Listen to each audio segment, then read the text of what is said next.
I'm Brenda Davidson, the Assistant Dean of Diversity here at Oklahoma State University Center for Health Sciences, and I'm speaking with Dr. Zack Varughese about his views on the intersection and outcomes of the social determinants of health in his community. Dr. Varughese, please introduce yourself and share a little bit about your background. Yes, thank you, Brenda, for inviting me to this learning opportunity, and I'm glad to be here. I'm a clinical professor in the College of Healthcare Administration, and my background, all my career time has been pretty much in healthcare in the industry. Until 2016, I became a professor here. I've been both in the outpatient and the inpatient setup, and mostly in the hospital administration, specifically taking care of oncology healthcare administration in the last many years. Thank you. Thank you for sharing. After watching the Social Determinants of Health primer, what were your first thoughts about your community and the impacts on the social determinants of health? I believe that was a very good video. After watching that, I thought about two things. I thought about Oklahoma as my general community, and then I thought about the Tulsa area community that is more closer to me. So the five social determinants, the economic status, education, access, the environment, so on and so forth, that was described in the video, I thought it is very interesting to look at the health of Oklahomans from that perspective. So, for example, right now, Oklahoma is ranked about 37th in the health. And so if you look at what impacted, what are the reasons, you will see that Oklahoma is about 49th in education, about 49th in the access to health care. And poverty, we are one of the top states, about 14.3%. So it was no surprise to me to see that why our health also been lagging behind. So that's generally speaking Oklahoma. But as far as for the Tulsa community, my close community, I am very involved in the Asian community here in Tulsa. And the Asian community is very well educated community. A lot of kids are born with the aspiration to become a doctor or an engineer. So very educated. And education provides the opportunity for good employment, and good employment provides the opportunity for good access to health care.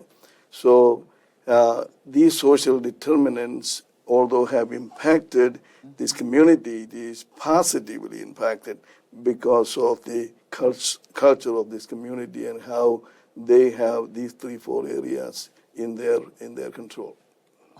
That's wonderful. Thank you. Thank you so much for sharing. How have you experienced the social determinants of health effects in your life, in your personal life? Well, that's a good question.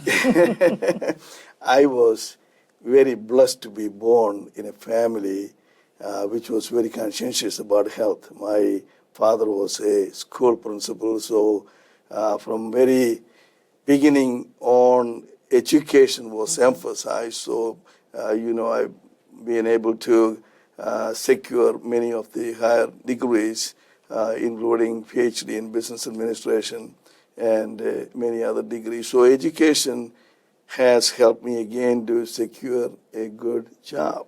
And along with that came good access to healthcare and good economic stability, and also be able to live in a decent neighborhood. So my immediate surroundings help me.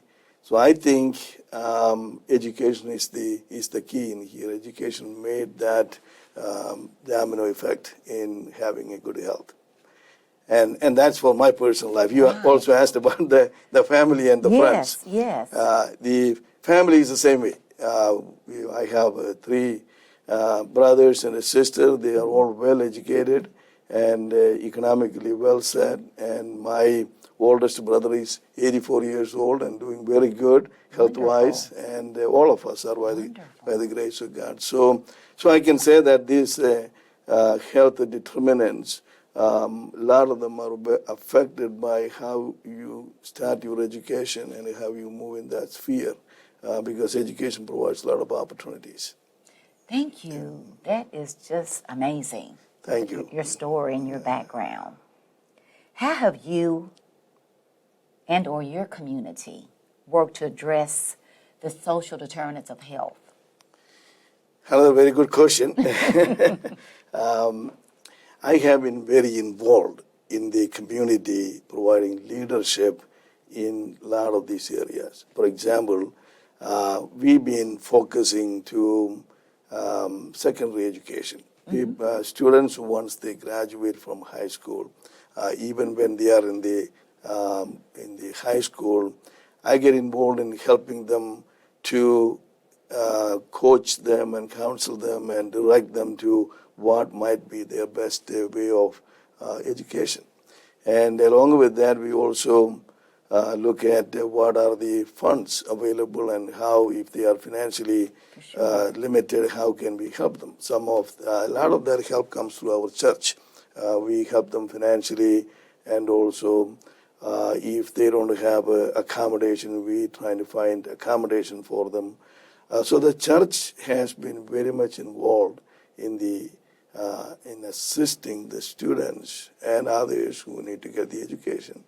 So a lot of the community members are well educated, and then we help them to find jobs through job search and with networking and things like that. We help them to find appropriate jobs here in the state or even outside the state.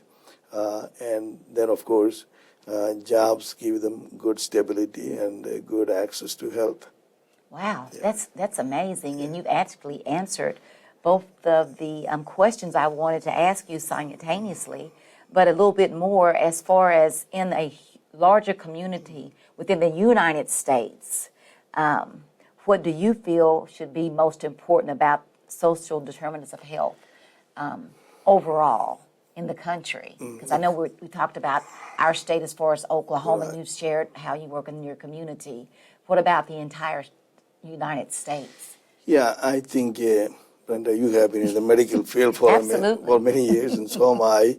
One of the very difficult area right now is the staff shortage, especially clinical staff, and more specifically doctors.